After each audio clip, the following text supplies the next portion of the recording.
Sometimes people say that a singer has got a big range. What exactly does that mean? I know for the really famous one, that means they've got an extensive range of perfumes or aftershaves, but what does it mean for the ones who can actually sing?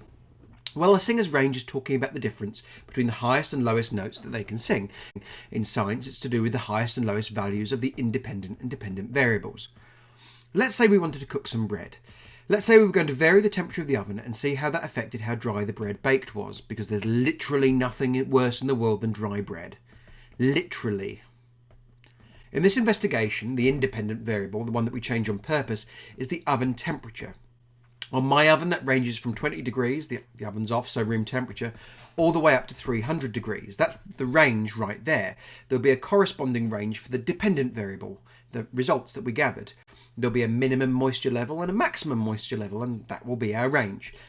Intervals are different. Intervals are how widely spaced the readings are apart. Taking the bread example again, if we tested 5 temperatures evenly spaced between 20 and 300 degrees, so 20, 90, 160, 230 and 300 degrees, our interval would be 70 degrees.